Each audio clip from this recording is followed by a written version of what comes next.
One small step for man, one giant leap for mankind. It was late Sunday night, July 20th, 1969.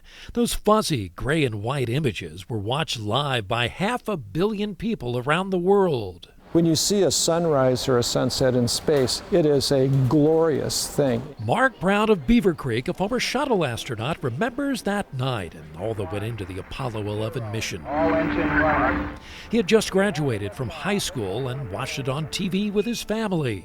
It was totally awe-inspiring, and a lot of people that weren't alive at that time don't remember what a big deal the space program was. Armstrong and his fellow Apollo 11 astronauts became national heroes, and the space program was on the rise.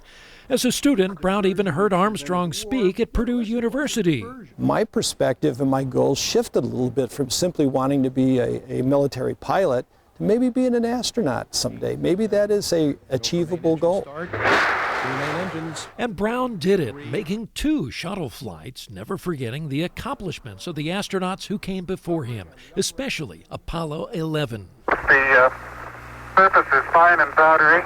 Sherry Adams of Oakwood remembers it well, too. She's the former astronomy director here at the Boonshoff Museum of Discovery in Dayton, a favorite with kids. Seeing the Apollo mission helped solidify Sherry's interest in a potential career. That to me was what really cinched the deal of me continuing with science. Sherry spent decades educating kids about astronomy and space, and now is thinking back to that one special moment in 1969.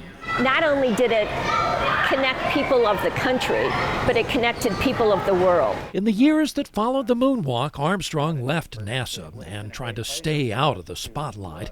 His achievement and those of his fellow astronauts are now honored at the National Museum of the United States Air Force in Riverside. Armstrong was such a private person. He didn't like publicity, didn't take part in a lot of big public events, but he did come here to the museum for something very important, and thousands of people here had the chance to see him in person. It was for the unveiling of the Ohio Quarter in 2002, a rare opportunity for people to see not just Armstrong, but also former astronaut John Glenn. Ohioans have traveled far and wide and accomplished wondrous things. It feels really weird because you think this guy stepped on the moon. It's like, wow! After decades of service, both in NASA and private life, Armstrong died in 2012. At the Air Force Museum, with the help of the Apollo 15 capsule, they're telling the story of how 3 men went to the moon. So the Apollo spacecraft is a great example of how 1960s technology had progressed to a point where, yep, we can do this. Another Miami Valley connection also made it possible. The second man to walk on the moon, Buzz Aldrin, as a graduate of the Air Force Institute of Technology at Wright-Patterson Air Force Base. And to have one of our own, if you will, as part of the team, it's a point of pride for us for sure. More than 30 astronauts received their graduate education at AFIT, and who knows, maybe someone here today may be part of a future mission in space. NASA has plans to go back to the moon and eventually onto Mars. If this nation sets its sights on getting something done and is willing to organize and commit to it, it can achieve a lot of great things. Back at the Air Force Museum, Mark Brown is showing me the shuttle landing simulator. Perfect.